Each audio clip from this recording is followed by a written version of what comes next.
Good morning, everyone.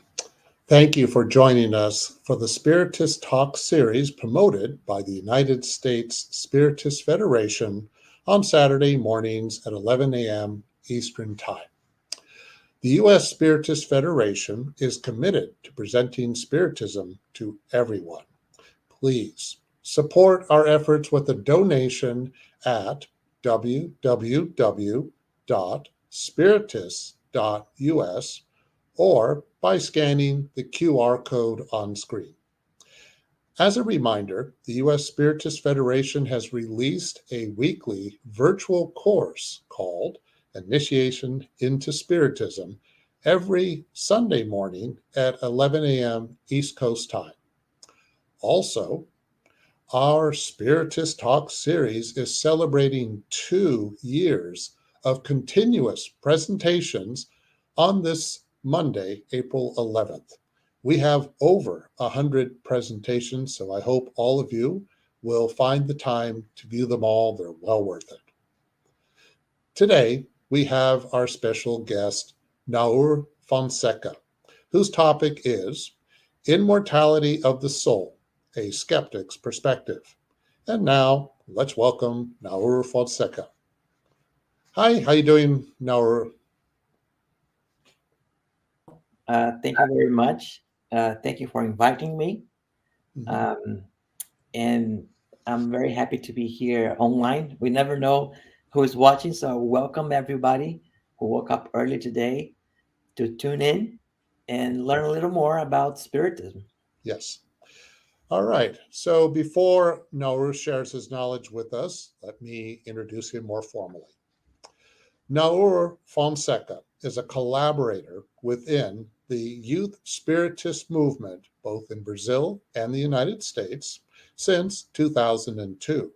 Also, he is the coordinator of the English study group at the Allan Kardec Spiritist Society of Massachusetts. He has been one of the coordinators of the Family Spiritist Retreat since 2003. NAHUR holds a PhD in computer science from Boston University and works in the high-tech industry. Thank you for being here, NAHUR. Remember, everyone, to please send in your questions before, because we will open for questions after his talk. And now, it is all yours. Thank you again. So as Peter said, the topic that was chosen for this morning discussion is Immortality of the Soul, a skeptic's perspective. So for full disclosure, I am Spiritist, so of course I am biased, but I'll try to present arguments in favor and arguments against the immortality of the soul. I believe that what Kardec has in the Gospel according to Spiritism, he said, unshakable faith is only that can face reason at any human epoch. And since he said that, he also wrote a book called What is Spiritism? I have a copy here, right here. And some of the things that we are going to be talking today are part of the book. There's a dialogue between Kardec and a skeptic. And you can imagine that in the beginning of Spiritism, Kardec would get lots of questions. So instead of answering everybody, he decided to write a book with the most common questions that he got. And one of these chapters in the book is a dialogue with a skeptic. And the other people in the book, which is interesting if you have access to it, is a dialogue with a critic and a dialogue with a priest. And the most interesting for us today is going to be the dialogue with skeptic, because contrary to the critic, the skeptic is open. He doesn't have a formed opinion in favor or against the immortality of the soul or the ideas of Spiritism in general. But he hears arguments and counter-arguments, and he has questions. So Kardec patiently answered the questions, and we are going to try to update some of those conversations with more recent research and what is known today by science and bios in general. I think the first step as we begin is to do a little taxonomy, right? Understand the words so we can talk about them here with more clarity. So the first thing we want to talk about is immortality itself. So immortality means that you'll never die, which in itself is a little contradiction because we do die, right? So the way we're going to talk about immortality here is the immortality of the soul. So we know that the body dies, and the discussion or the topic for discussion here is there something that survives the body, a soul, a mind, a conscience, right, that lives outside of the body? Now notice that immortality of the soul implies some sort of afterlife, right? But the other direction is not true. You can have an afterlife, but that afterlife can be temporary and we can be destructed at some point, right? So we are going to be talking about immortality of the soul, which implies an afterlife and a continuation of this life indefinitely, right? So that's the position that Spiritism takes, and that's kind of the line that we're going to follow this morning. Now, on the opposite view of immortality would be the mortalism, which means with the belief in the hypothesis of extinction with death. So once the body dies, life is extinct, the mind is extinct, all extincts with the death of the body, which is opposite to the survival hypothesis, which is the immortality that we're going to be talking more about today. Now, obviously, if you believe in the extinction of life and the mind and consciousness with the body, you are also a materialist, right? Meaning, okay, there is nothing beyond the body. There is a closure, right? A causal closure. Every physical effect happens within the physical world and can be explained by physical laws. So you are in that kind of circle right there. But surprisingly enough, there are some survivalists, people who believe in immortality, that are also materialists. And it's something new that I have learned recently. And there's some kind of research on technologies that can try to preserve consciousness in the body. And one of these topics is called the mind upload. And it's there. Of course, there's not much research there yet. There's not much to show, but there have been experiments with animals to try to preserve the brain somehow and do transplants of the brain to see if the mind, if the consciousness continues, providing the animal or whatever living being a sense of immortality in the body. So, there's this. We're not going to be talking about that. I just wanted to, for the sake of taxonomy, show a complete picture of all these ideas. Now, of course, the main vertex or the main flaw of survivalism is dualism. People who believe that are two independent elements in life, right? We have the body and the soul, or conscience, mind, and the body. So that's the main, let's say, argument for immortality. And the dualists also are split into like three groups. There's a group that believes that this other element, right, is a soul, like we normally understand a soul is. And it survives death, and it has some personality, and something happens in the afterlife with the soul. And then there's another group that believes in resurrection, and it's a little different in the sense that the soul kind of depends on the body somehow. So when the body dies, the soul stays in some kind of inactive state, waiting until the judgment day, where the previous body somehow will resurrect, and then the soul will be attached to that body again, and then in that way will be some kind of survival, right? And finally, the other way is an idea of, like, we call it pandeism, and that idea is the soul after the death of the body goes back to a whole. Some people call it God, but it could be something else. Just go back to this source, and in doing so, like the drop of water in the ocean, loses its individuality, right? So the next step here in this taxonomy is, how do we preserve our individuality? So in pandeism, there's no individuality. There's nothing to preserve. In resurrection, it's like a psychological individuality there, or physiological. I think I misspelled there. It depends on the body. So when the body is there, you get your personality back, your individuality back. And that's important to have a copy or the same body that you had before. And then in the soul theory, the individuality belongs to the soul. So each soul is an individual. It is something, right? It cannot be totally immaterial. It has to be some kind of focus around it, right? To have that individuality. And then, of course, now, yes, the psychological individuality, which is if you could copy somehow all the memories, right, and preserve that somehow, and that those memories is what would give you your individuality.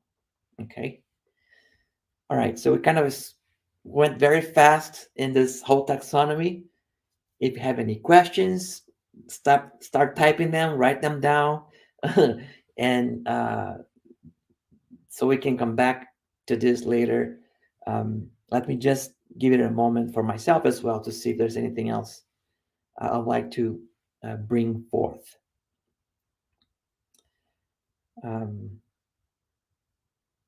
Yeah, so let's move on. And what I want to say, oops, that was too fast. We are going to be focusing more on the spiritist view of immortality that has the spirit or the soul as the source of the individuality, right? And the materialist that believes in the extinction, and there are mortalists, there's no life after the death of the body, okay? Okay. I'm seeing some questions coming in, and we'll have some time to answer them later. Okay. Very good. All right. So let's start with some pragmatic arguments for and against immortality. And by pragmatic, it means it's not necessarily a proof. It just is something that makes sense. Like, it makes sense that we survive the death of the body for some reason, but not necessarily trying to prove it in any way. And so let's see some of these arguments. The first argument appeals to God's justice and benevolence. And the argument goes more or less like this. If God is benevolent, if God is good, he will not want to create us just to annihilate us, extinct us right after, right? So it wouldn't be aligned, it wouldn't agree with God goodness, right? And also, in a similar way, you can argue that it wouldn't be just, it wouldn't be fair, right? So God being good and just, it would make sense that he would create souls and the souls will survive death. Of course, there are counter arguments that doubt the existence of God in the first place, right? So if there's no God, then there's no need for immortality. And one of the common arguments that we hear about is, well, there are so much evil in the world. Did God create all that also? If God is good, it doesn't make sense. So therefore, God must not exist. And, Allan Kardec has talked about some of these, let's say, challenges or arguments against God's existence extensively in the Spirit's book.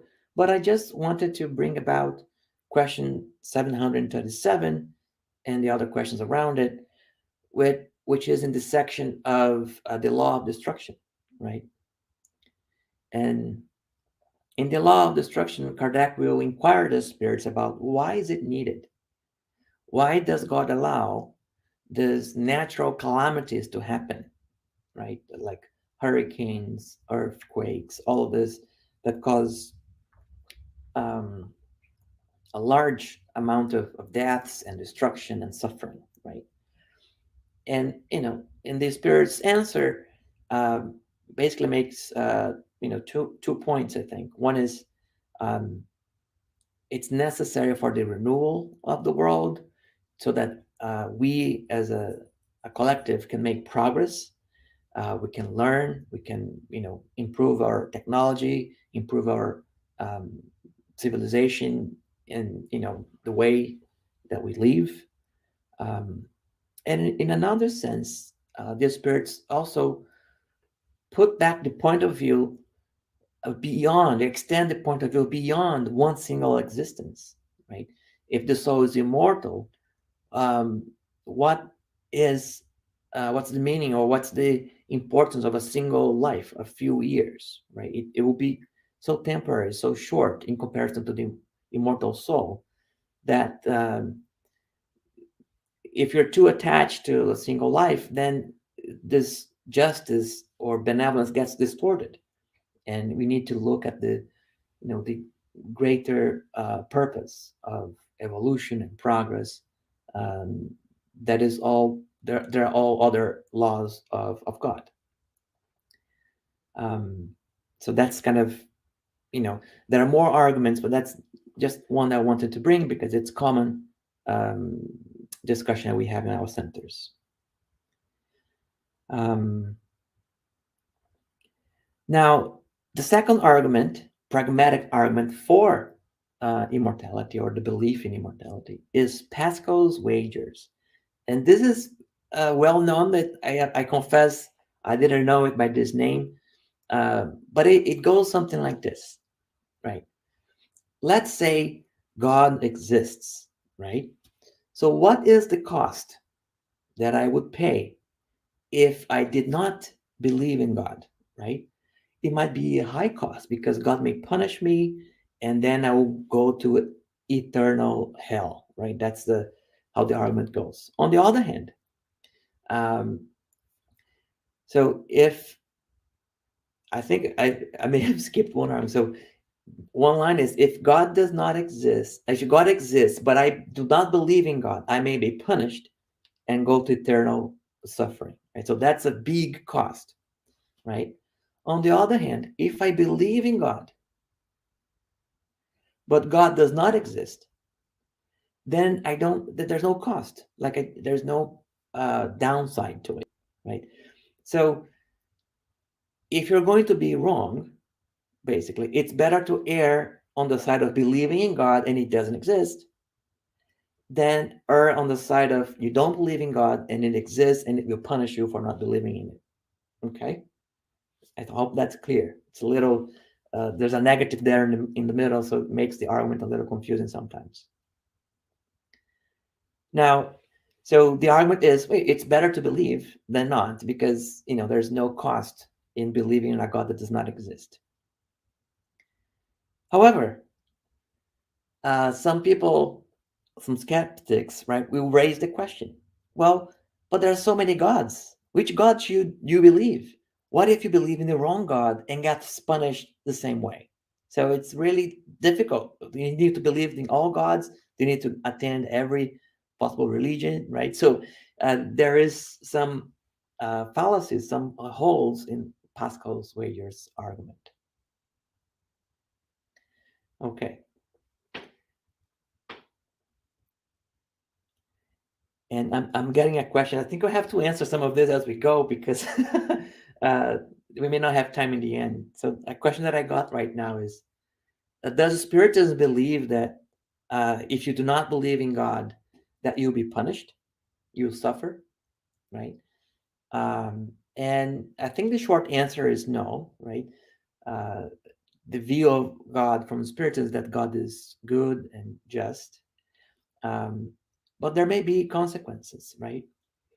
if somehow you do not believe in God and also try to convince others that God does not exist, and in that way cause more suffering, you have that consequence. You have to kind of repair that. But there are no eternal punishments, and all um, have an opportunity to um, uh, repay or repent and repair any kind of um, bad consequences from their actions, right? So God is also infinitely merciful, right? I hope that's a good question. I hope that kind of answered that. Well, let's keep going, right? Emmanuel's Kant morality. So Immanuel Kant wrote about morality, and he said there's the only way for a person, human being, to be moral is if he believes that there will be a judgment, that the soul will survive the death, and the actions here on earth will have a reflection on his life after death, right? So therefore, even though the belief in God or the afterlife may be irrational, it is pragmatic. It is useful because it provides us this motivation to be a moral person. And of course, um, the the mortalist's view of morality does not depend on a belief in God. Someone can be moral, someone can be good, someone can practice charity for charity's sake because they feel good or because they want to leave a legacy for those that come after him. So it's being moral is not tied to a belief in God, according to the mortalists, right? So um, I think uh, you know this argument can go both ways, and we know of people who claim they are atheists and still um, practice good, and they are honorable members of society, and um, so there's nothing I think uh, that impedes that, right? That kind of being a sense of morality is in the kind of in the soul. So if it doesn't believe in God or the soul itself, but still practice good, I think it's still possible. All right. Now the next is also interesting. Miguel de Unamuno uh, argues that we need to have an afterlife to give life some meaning. Like life would be pointless if we live for some years, like 100 years, and then we disappear. What's the purpose of life? It's just a waste, right? That's kind of the argument.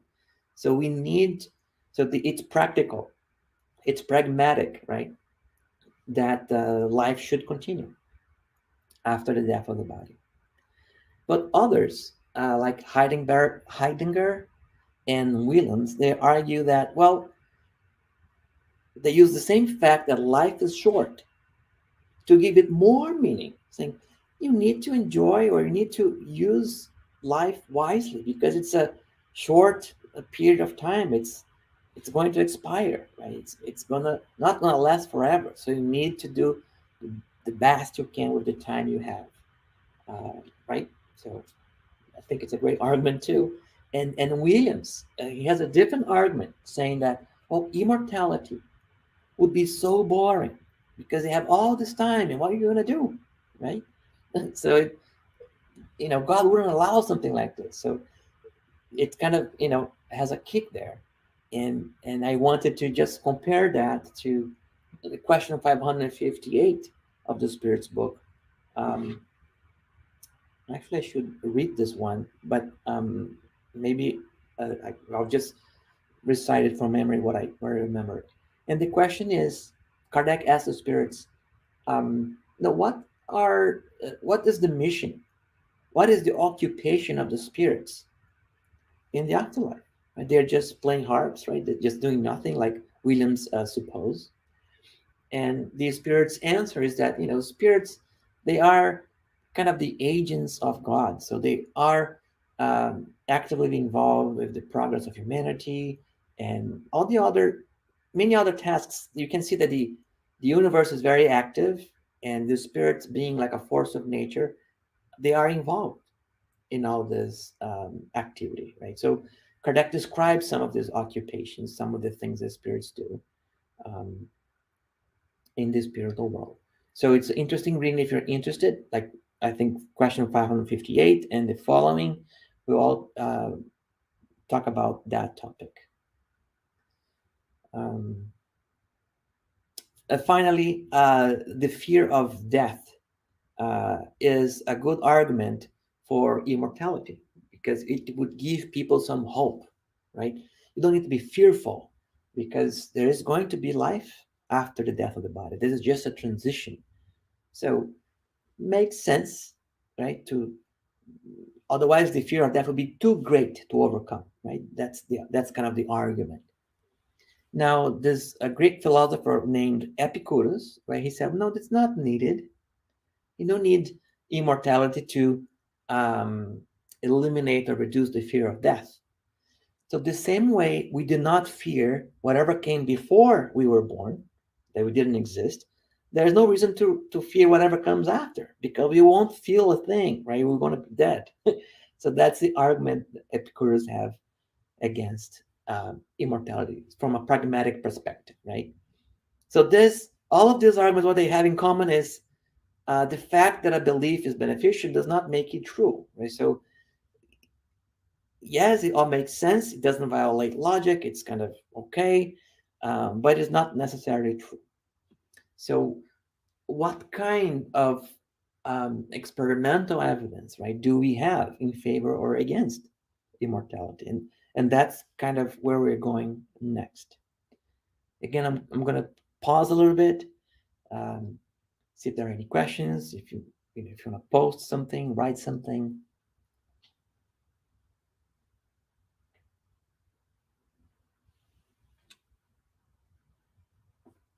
Yes, I see Yasko saying there are many humanitarians that do not believe in God. Yes.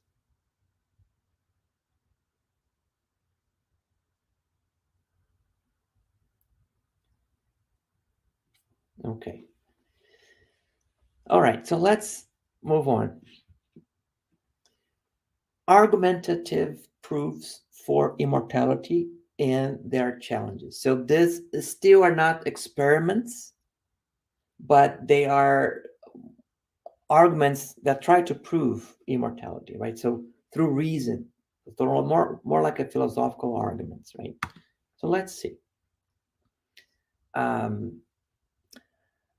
So I think, and it's very interesting, because if you look at the introduction of the Gospel according to Spiritism, Allan Kardec describes some of the aspects when Jesus was alive, right? The life there, and also describes some of the similarities between Spiritism ideas and Socrates and Plato's ideas. So Plato's dualism is very easy, came before. So the ideas proposed, or the ideas explained by Spiritism, they're old, right? And this is one of them. So Plato's dualism is based in like three arguments for immortality. So Socrates, right, observing the cycles of life, like day and night, life and death, so that there's a cycle, the seasons of the year, and they're opposites. So in that sense, he concluded that death comes from life, so life must come after death. So there's an idea of a reincarnation right there, and that the body and the soul are these two opposites, and therefore it's a logical argument that by observing nature, that this must be true, like dark and light and things like this, right? Of course, the skeptic will say, well, that's not necessarily so, because what's the opposite of a computer? Not everything needs to have an opposite, and not everything that comes from the opposite must go back to it, right? So there's no law right? Is implied there, right? It is an observation, in fact, that day and night and things like that, but it doesn't imply that the reincarnation or body and soul needs to exist as a dual, separate things, right? And then there's the theory of forms, and that's interesting because it is something like this: if I can imagine forms, ideas, thoughts, if I can imagine color, if I can imagine equality, justice, if I have these forms that I can think of, and they are pure, you can see that they are distinct from the body, which is physical. They are, they decay, right? So, and then the argument goes that in order for me to be able to imagine those things, of those forms, to create those forms, I must be able to assimilate it. So only a soul, only a spirit that is also pure in form and independent of this decaying body would be able to have this kind of ideas and images and thoughts, and therefore the body and the soul must be different, right? And of course, the people that oppose this idea, the skeptics, may say something like,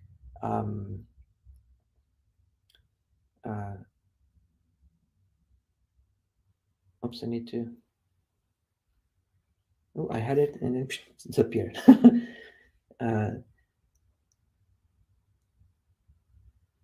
I think it goes like, I'll have to come back to this a little later,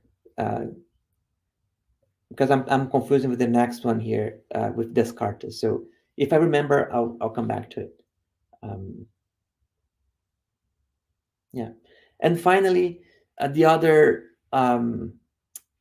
idea that Plato and Socrates proposed for dualism, right? If anybody remembers the theory of forms, you can put in the chat, and I'll see. Is that Socrates believed that you cannot really teach somebody something, but you can only take it, make it come from it. He had the technique of questioning so that the knowledge would come to the surface. The knowledge was already there. Like, I think it was called hermeneutic, right? I don't know in English exactly how you translate that. Meiotic.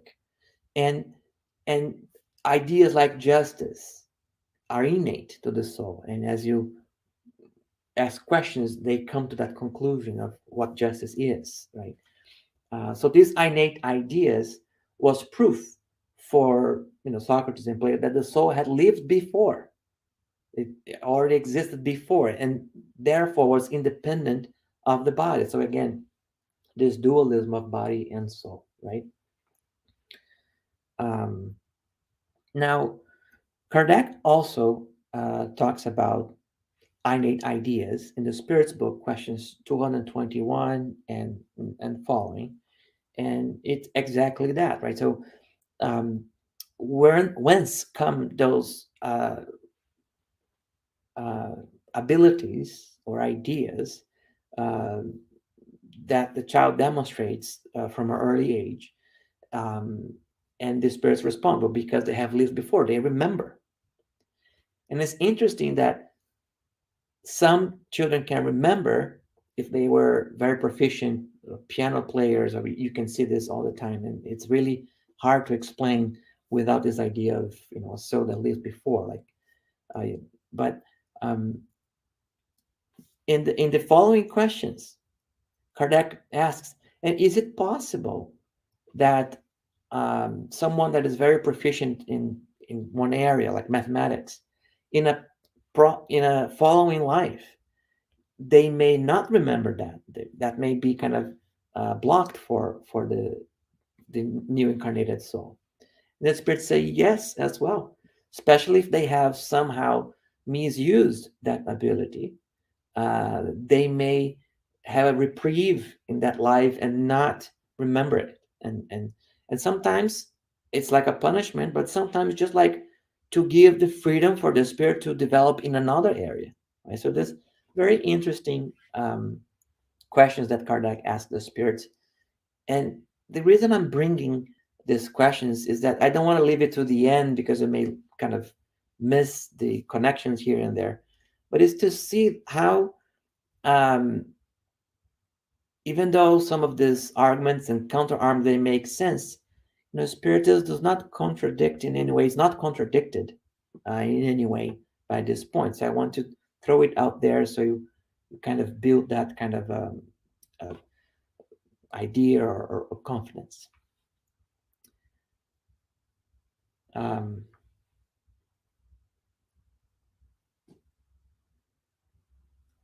Okay.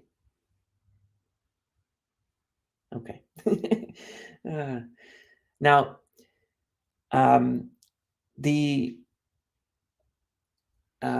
Descartes is considered sometimes as the father of dualism because of some arguments that he created, and some are similar to Plato's ideas, but some are distinct. And he has a similar argument of imagination, right? And he says, if I can imagine the mind, the soul, independent of the body, if I can imagine I can live like that, right? Then possibly they are distinct, because it's like when you think about if the body is like just a machine, right? Then the machine would not be able to think about itself, right? So this idea of separation, if you can imagine that the separation exists, therefore it must exist. So that's the argument, and you can see already the skeptic saying, who said that I can imagine things that are not possible to create? Like I could imagine something that is totally outside of the realm of possibility, right? And so it doesn't, just because I imagine something doesn't mean that that thing exists, right? And then comes this kind of principle of identity, right? So if mind and body, soul and body, if they were one thing, if they were, the same thing, then there would be some kind of identity, point by point by point. Okay? They will have the same properties, right? They have to have the same properties. And so let's see if that identity holds between body and soul. So Descartes goes and provides like 3 arguments, and one of them is called indivisibility, right? So imagine you lose part of your body, like a limb or something like this, right? Now that would not change your mind. Therefore, if I can divide the body, but the soul clearly is indivisible, then they must be 2 different things. All right. So that's kind of one argument. Now, tangibility, that's, another thing. So I can measure the body. I can see how tall it is, how much it weighed, right? I can, see the color. There are many tests that I can measure. It's tangible, right? But you cannot weigh a soul. Now, how much does a soul weigh? What's the color of a soul? The soul is, in this argument, is immaterial and independent. It's hard to, so those properties of the body do not translate to the same properties of the soul. Therefore, they must be different. They must be distinct. Okay. And finally, that famous phrase by Descartes, right? Cogito ergo sum, meaning I think, therefore I am. And it's interesting how he makes the argument. Like, imagine that all of our we are under the spell of some evil entity, and all of our sensations of the body are just, everything is fake. We really don't it's not true, whatever it is, right? But whatever I think about myself, about the body, about those sensations, that is true. So I think, therefore I am. So even if the body was all an illusion, if all the body sensations were an illusion, right, I'd still be able to think about myself, therefore I am independent of the body. I think that's the strongest argument from Descartes, right? He's most famous known by that. Now, this argument of identity has been kind of developed on more recently. And the other two attributes they say is like privacy. Like, I can see your body, you can see my face, but you cannot see what I'm thinking. So that's another property, that the mind is private, but the body is not. Therefore, they cannot be the same thing. So it always goes back to that. If they have one property that is different, they must be different things. And intention. So when you think about something, it is about something. When you have an idea, it's because you have a motivation. You want to do something, right? But the body has no intention. The body just is, right? So that's another property where they diverge, okay? All right. Now let's see some of the challenges of those ideas, right? And one of the challenges, it's known as the masked man fallacy. And it's trying to see that not everything that is the same needs to have the same predicates or true or false statements, right? So, and here's the example, right? Suppose someone, a masked man, robs a bank, and there's a witness, and the witness notices and sees everything. Now, you can ask the witness, did the masked man rob the bank? And she'll say, yes, because she saw it.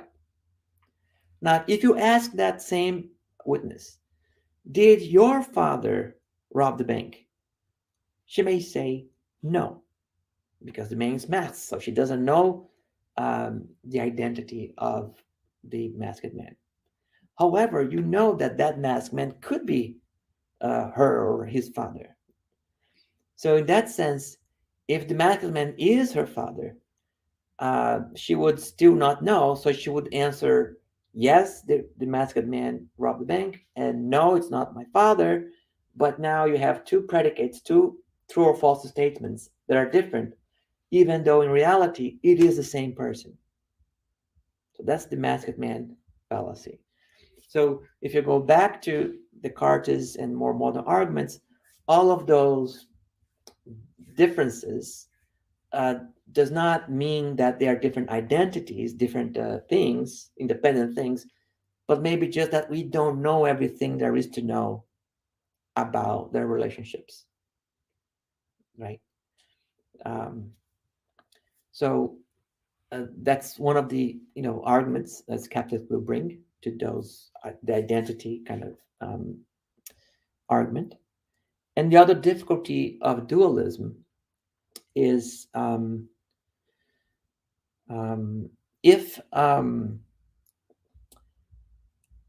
the soul, right, if the body is material, great. If the soul is not material, how is it possible that the soul can interact with the material world?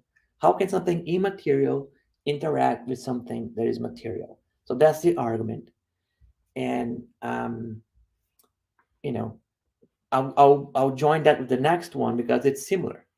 Again, if the soul is immaterial, how can it sense?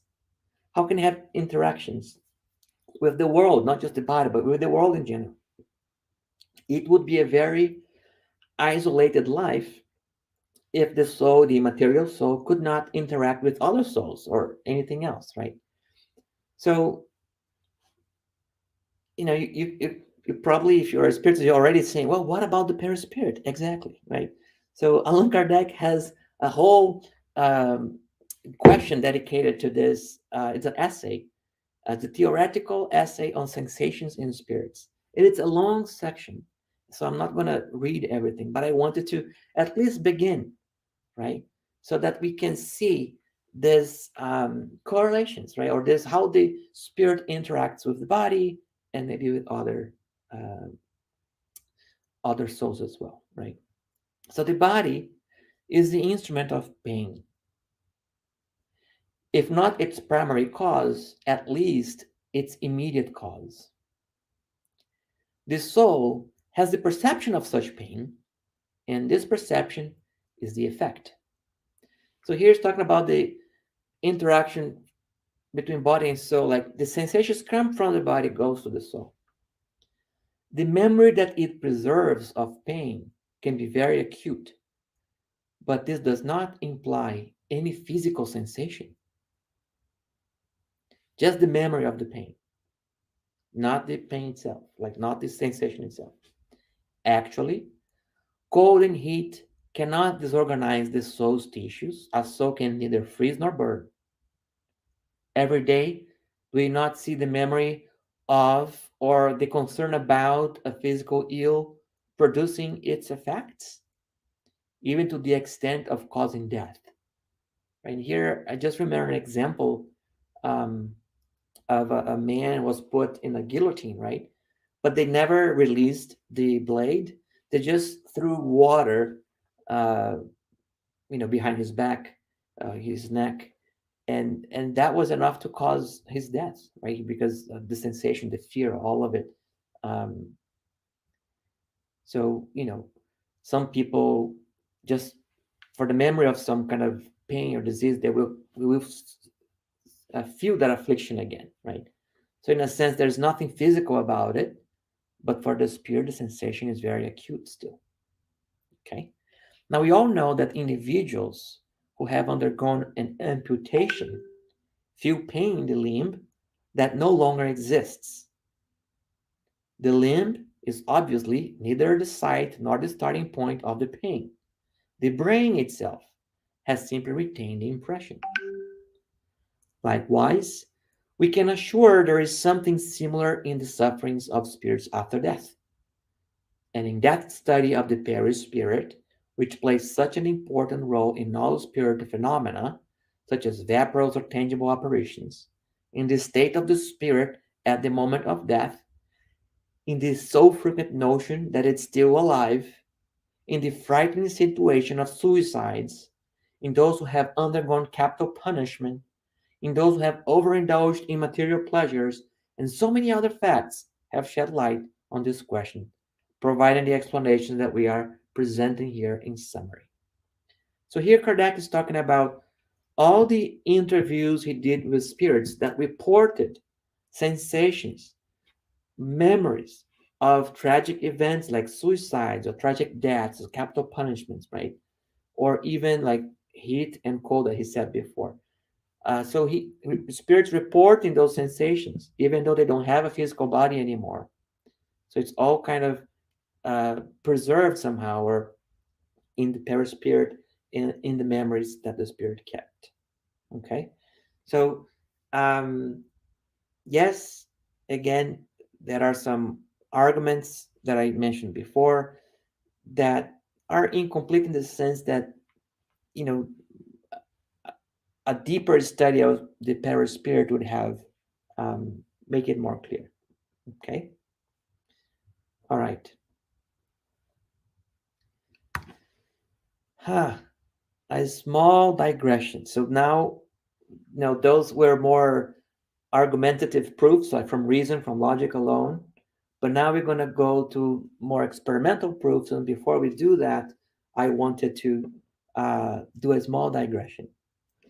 So let me tell the story, right? Let's say that I want to convince you that I can count all the leaves of a tree, but I don't want to reveal to you how many leaves are there, and I don't want to reveal to you how is it that I do it. So we make a plan, and I tell you, here, I want you to, I'm going to turn around, and I want you to go there. I'll give you a few, some time to remove some of the leaves in that tree. And when I look back, I'll tell you how many leaves you removed, right? So he turns back, and when he goes back, it's like, okay, you removed 10 leaves, right? Because I can quickly see I had this number before, now I have this number, so you removed 10. And then the person, of course, said, well, maybe you're just lucky. Yes, you did. I did remove 10, but maybe you're just lucky. Let's do it again, right? So again, I turn back, they remove some leaves. When I look around, now you remove just one. And we can keep going like this many times, until the person is convinced that I do have the superpower of counting the leaves of a tree without telling him how many trees, how many leaves are actually there. That's the secret that I don't want to share. And uh, without explaining how is it that I do it, right? So this is a concept in mathematics and especially the field of cryptography. And you can see that how this is related to what we're talking about, because um, how can you explain mediumship or reincarnation? What are the physical mechanisms what happens when the soul dies or when the soul is united with a new body? So we do not have an explanation of exactly how it happens, but we don't need to know, right? And but this argument is not only used to uh, prove things from immortality or ideas that are spiritualist ideas, right? Um, for instance, uh, and I think I'll I don't know what the order to go to be more clear. So I'll go back. If you have questions, ask more questions. I'll go forward to show this other piece. So what we hope to do here is ask questions so many times, right?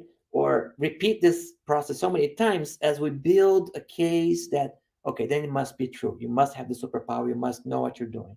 And use this in different fields, either in favor of immortality or even against immortality. So the argument is neutral. You can use this argument to prove anything, right? That's what I want to say. Good. Now, the second digression.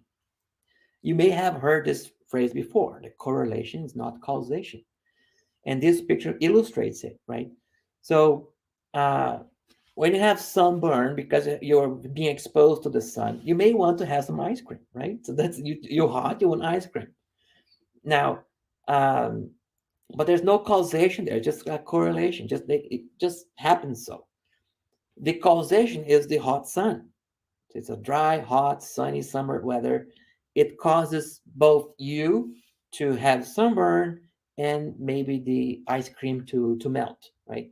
It's not because you have sunburn that you melting the ice cream. It's the sun. But those actions are correlated. They happen at the same time. I wish I had brought another illustration, but there's a interesting correlation study that was done, and the number of divorce, I think, was in Maine, right? If you look over time, goes up and down over the years, right? And if you compare that with the total sales of margarine, it followed very closely, right? In this particular study that was done in a university, just to illustrate that correlation is not causation. So what does margarine purchase have to do with divorce? Nothing. So, okay. Now, keeping this in mind, now there are two, I put two, but maybe there are more. But there are two cases I want to illustrate, right? In one case here on the left, you have the brain as the cause of both the mind and other bodily functions, right? There's a correlation between the mind and bodily functions. Like if I feel pain, the mind accuses it. If I remember of pain, I don't know, I can also cause palpitation in the heart, right? So there's a correlation there, but it's caused all by brain functions, right? So that's let's say, the immortalist idea. And once that brain is dead, the mind is dead, and there's no survival. On the other side, that like more the spirit's hypothesis, right, is well, the soul is the causation of both the mind and the body, even though the mind and the body are tightly correlated. The process of the mind and the body are correlated, right? So those are at least two hypotheses that I can see, but there are probably others. But I just want to illustrate the difference between causation and correlation in this area of immortality that we are studying. All right, so now let's see some experimental arguments for and against immortality. And I should mention that I used a book called The Myth of an Afterlife. There are many studies there. I just started to scrap the surface of it. It's edited by Michael Martin and Keith Augustine. I may share the link later. But in that first chapter that I read, right, that the proof argument goes like this: mental abilities depend on the brain. The brain does not survive the death of the body. Therefore, the soul does not survive either, right? And then there are many cases that they bring forth. And these cases are documented. There are medical cases, many hospitals, many people. It's documented. It's a disease that we're classified by the Centers of Disease Control, right? That is all very well documented. So they have built many cases, right? Remember the Leafs, many, many, many. So Phineas Gage was a railroad worker. He had an accident. He lost part of his brain. Before the accident, he was a very kind person. And after the accident, he became very violent and unpredictable. Therefore, if the mind was independent of the body, this should not have happened, right? That's the argument. If so, there is a tight correlation between the brain functions and the mental abilities, right? The second case here, Anton-Babinski syndrome and blind sight. These are two um, um, different syndromes. The first one, Anton-Babinski, there's no sight, that the person doesn't see anything, right? There's some blockage on the brain, in the paths, and he actually cannot see anything, but he swears to God that I can see. I'm seeing this, I'm seeing that, and it's fake. It doesn't exist. Whatever he's describing is not there, right? But it's a well-documented syndrome. And blind sight is the kind of opposite or complementary syndrome, which is they can see that the brain is receiving images from the eye. So the eye is seeing everything. You can measure the brain function, but they cannot see anything. There's a failure in one of the optical kind of connections there in the neuron, and so they don't see it, even though the images are there, the optical nerves are being stimulated. It doesn't see, right? The Capgras syndrome is that someone thinks that a loved one is an imposter. Like, this is not my mother, this is not my husband, it's somebody else, right? So there is and they can pinpoint with millimeters where in the brain is a damage that will cause that kind of misfunction or right problem. The Hale Berry is an interesting case where they were treating patients with epilepsy, and they found a place, one of the neurons that every time they saw an image of Hale Berry or Bill Clinton, there are other images as well they were able to prove, that neuron would activate. Specific neuron was responsible for identifying Hale Berry, right? Not a generic function, but that person specifically. And when stimulated by many other images, that neuron would not fire. It was just the images from Hale Berry, right? And then there are other studies. So this was just trying to map functions to neurons, right? There's many research like that. And the other kind, it is how chemicals change the behavior also. Chemicals in the brain change the behavior of the person. So a tumor that was growing in one of these patients would cause the person to have pedophile behaviors. When they removed the tumor, those behaviors disappeared. A few years later, the tumor came back, and again, the behaviors came back with it. Okay. There's a Parkinson's drug that is used. When it's used, it kind of induces compulsive behavior, like I don't know, using drugs or gambling, right? Something compulsive, some kind of addiction, right?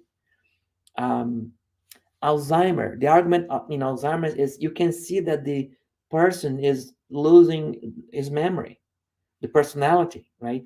So at the end of that person's life, what is left for the soul to remember? What's the what has survived? So that's the argument, right? Because you can see that this disease is erasing somehow the memories of the person. So it's changing the soul in a way, right? That's how the argument goes.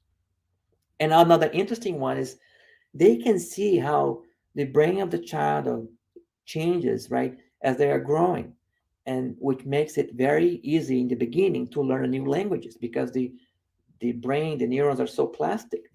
It's it's appropriate for the children to learn at that moment, because the brain is changing and growing. So again, trying to show the correlation between the brain process of growth and development with a mind process of learning a new language, right? All right, so there are many cases, well documented, right, that shows the correlation of the mind and the brain. The mind is a product. They say causation, right? It's a product of the brain. And then he goes, we are discovering all these relations, right? And so it's likely that we will eventually have no need of the soul as an explanation, because we're going to have mapped everything, and everything is going to be explained.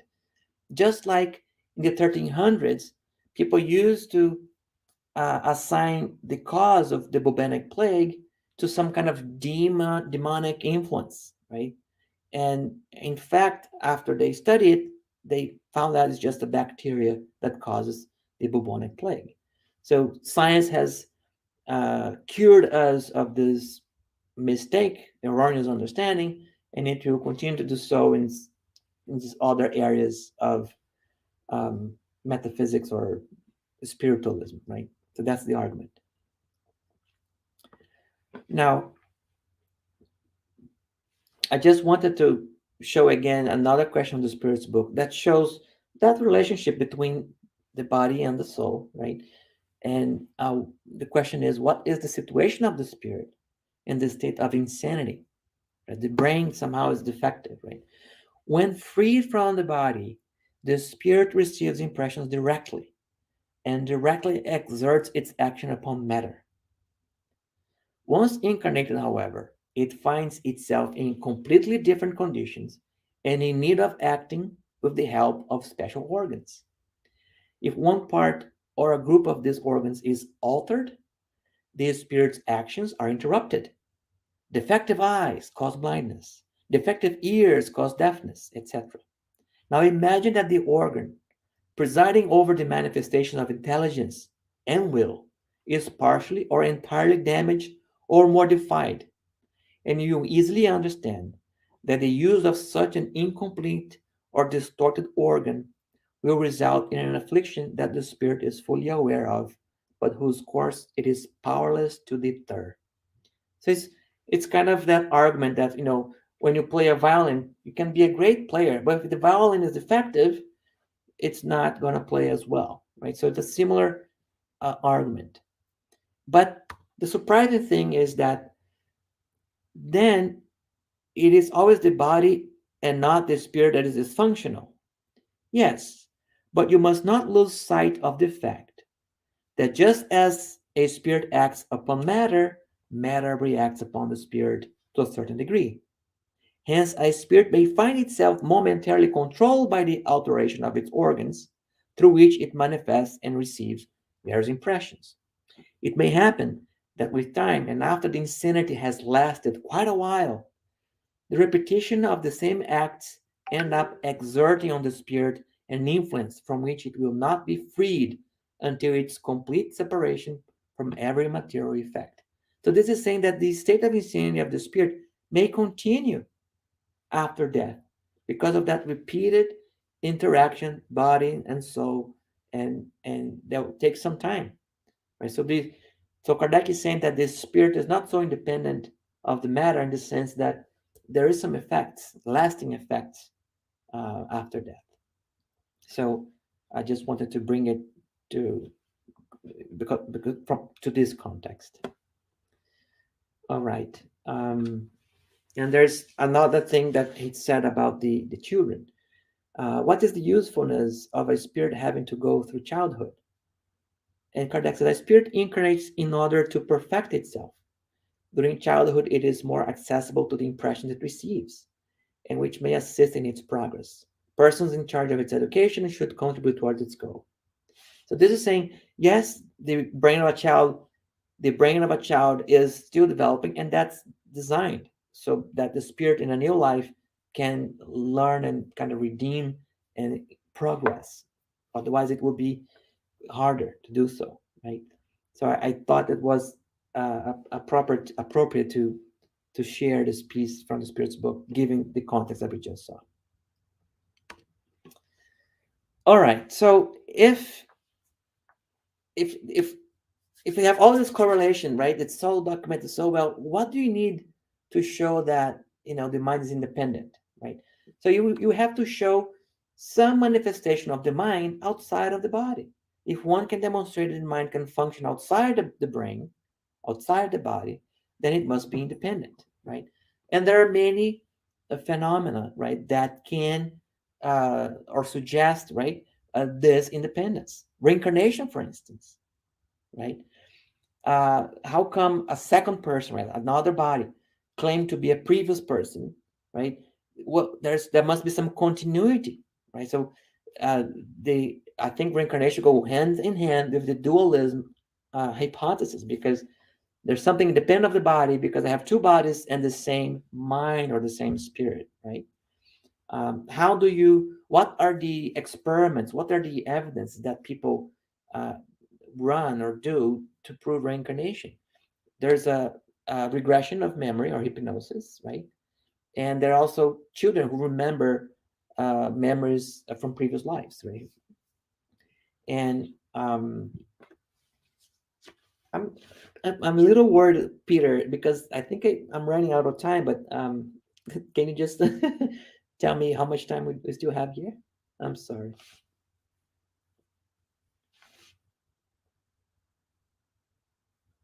Okay. I can't hear you, but I think you're saying me to wrap up. All right.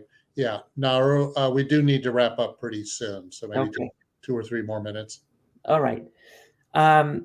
Yeah. So mediumship is also a way to show how the mind is independent of the body, because it's another spirit, right, talking and revealing itself. And there was an interesting case um, uh, by Chico Xavier that he is a great example of a medium, right?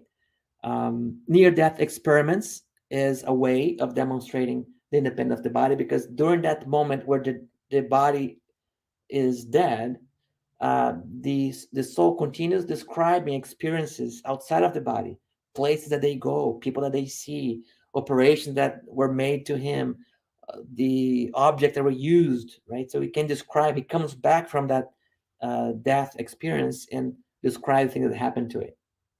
And there are many vivid cases about that.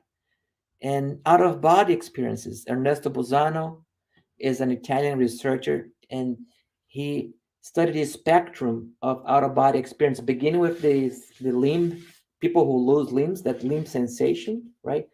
And in a gradient until during death, right?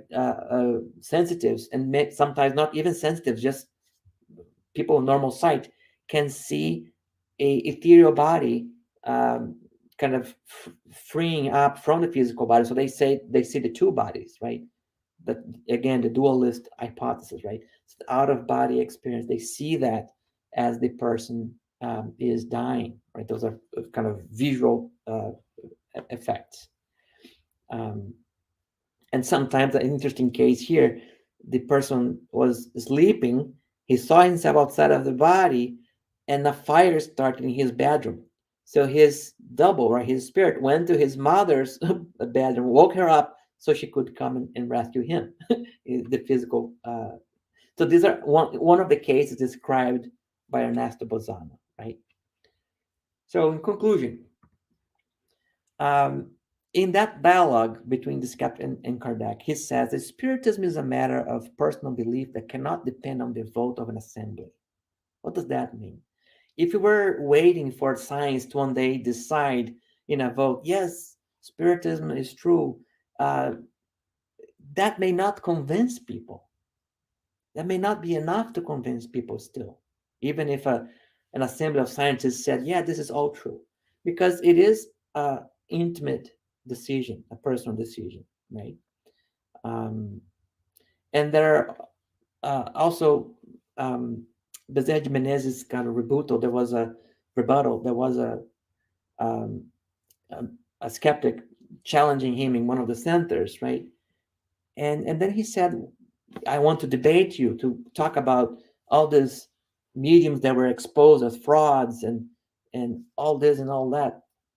And instead of um, you know accepting the rebuttal right away, he said, well, we will go when the materialist can uh, bring someone, a mother, for instance, that was desperate because of the loss of her son, and was consoled, comforted by materialism. And it keeps giving examples of, the point was, um, this discussion of immortality is very useful, important. But I think at our present moment, and probably for many human beings, right, it's like rocket science, right? We should take care of some other priorities first, like comforting the soul, finding peace of mind, being able to live in harmony at home with our loved ones or families. And I think everything, spiritism is more than just that scientific aspect, right? It has a philosophical and a religious aspect, which is to um, reorient us towards God. And if some people are more scientific and that's the path they use to come to God, or more philosophical and those arguments are what they use to get to God, right? But some people simply are comforted by all the suffering. They find some comfort in spiritism for its logic, its consistency, and it doesn't in any way contradicts the science, but it goes beyond, because it's a different domains, right? We cannot put a spirit in a petri dish to run an experiment. They have their will, and so the experiments must be different. The designers must be different. We cannot um, fit squarely, at least not yet, into the confines of the strict material science, right? And that's kind of what Chico Xavier says in this Pinga interview. He said there is this electronic voice phenomena that happens, and maybe one day humanity will have reached some evolution step or level that this will be allowed, and we'll be able to converse with the spirits um, very naturally, right? But so far, I think there are other priorities that we need to work on. So, Peter, I'd like to stop here for now, and what is it that you want to do now? Okay. Thank you, NAHUR. This is a very important topic. So let's see if we got a question. Yes, this is from Paul Jacoby. Hi, Paul. How are you doing? With regard to the soul's interaction with the physical world, isn't this interaction the primary means by which the soul evolves? I see. That's a very good question, and there's a question in the Spirit's book called, what's the purpose, right, of reincarnation? And I think Paul is already given the hint there. It is for the progress and evolution of the spirit, in one sense, and also the progress and evolution of the planet itself by fulfilling on God's will or laws for progress of the planet. So yes, the spirit needs this contact with the matter to progress. Okay, let's see if we have another question. This is from Luis Alberto Villasa. Sorry if I mispronounced. Suppose a skeptic asks me, what tangible evidence do you have of the continuity of the soul? What would be your suggestion of a direct answer? I see. Well, um, I should share some of the reference that I read, but it usually goes like this. So, William James was a respected psychologist here in Boston, actually, Massachusetts, and he studied a medium, Leonora Piper, very extensively, and concluded that she actually could communicate with the deceased. So he made this argument that in order to prove that not all crows are black, I don't need to enlist every crow that have ever existed. I just need to find one white crow. In his case, he said, Leonora Piper is my white crow. So I think by studying the literature of the Spiritist literature, you see many cases like this, like mediums that are authentic. So mediumship is one way to go. There are cases of reincarnation. So there's a book called Return from Heaven, I think.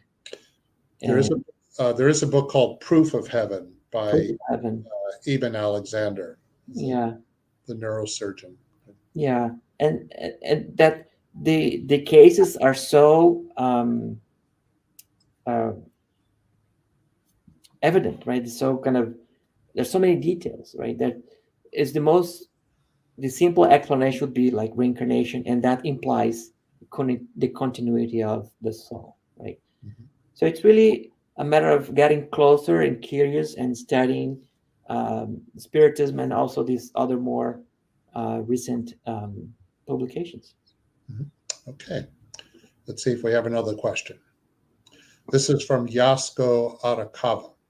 Hi, NAHUR. Great arguments. In our present stage on Earth, most of us carry the good and the bad traits.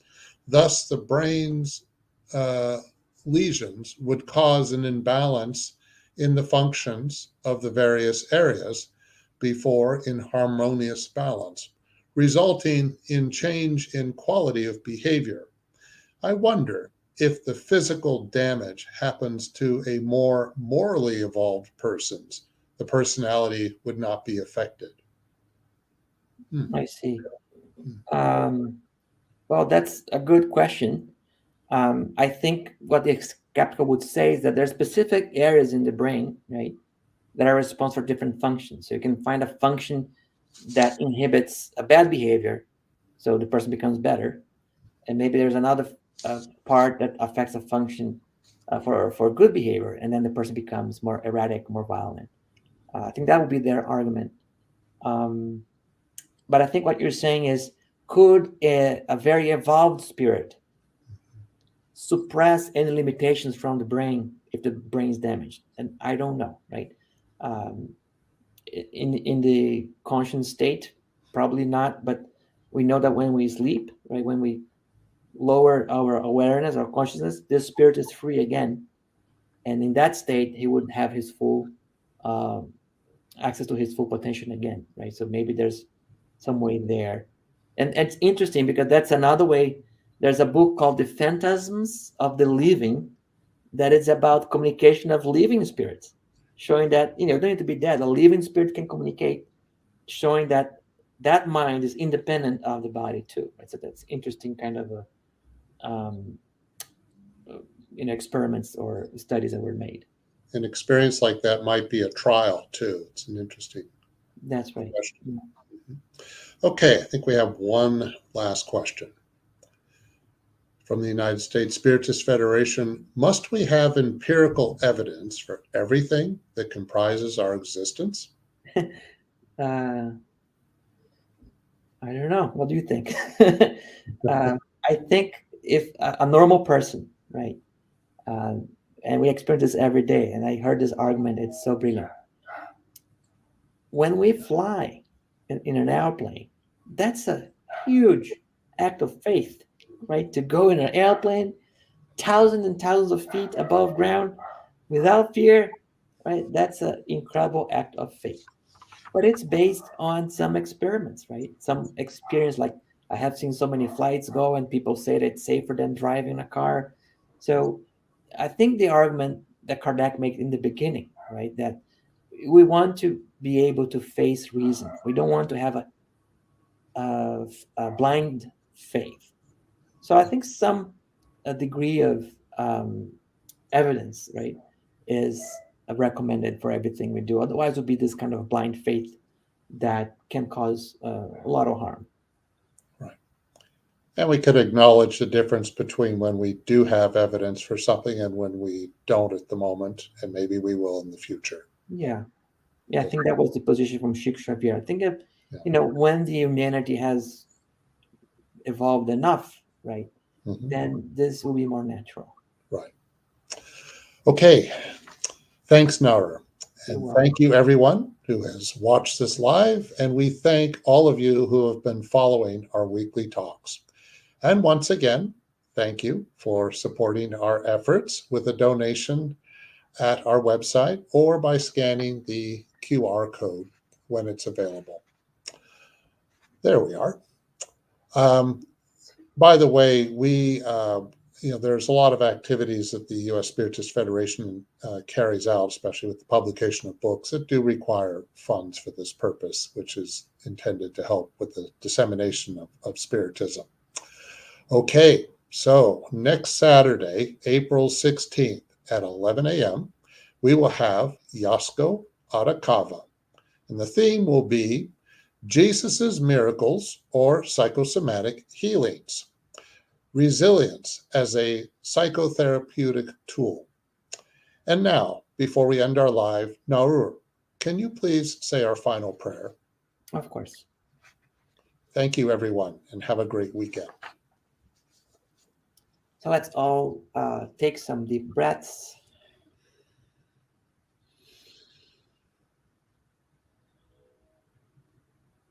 Be present here in this moment. Raise our thoughts to our Creator and invite the presence of the good spirits, our guardian angels, the spirits responsible for the progress of the planet.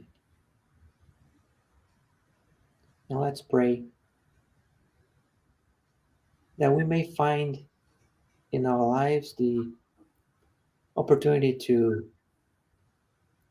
experience this faith, this sense of immortality,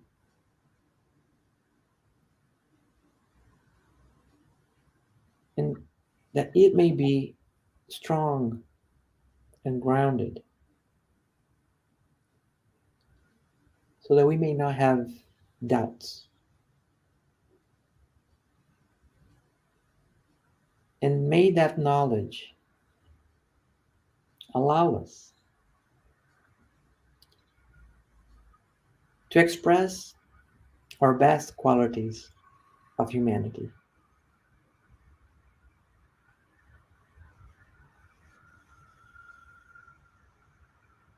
Of brotherhood, fraternity, qualities that come from an understanding that we are spiritual beings, temporarily in this vase of the physical body.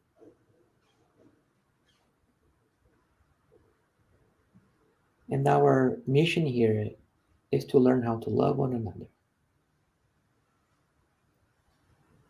So we like to extend this prayer to all the peoples who are suffering, and also all the peoples who are causing suffering. Because those are sowing the suffering for their future selves. Now let's invoke our merciful God and the figure of our Master Jesus, inviting us to love one another as He loved us, and forgive those who harm us in any way, as He did forgive us because we didn't know what we were doing.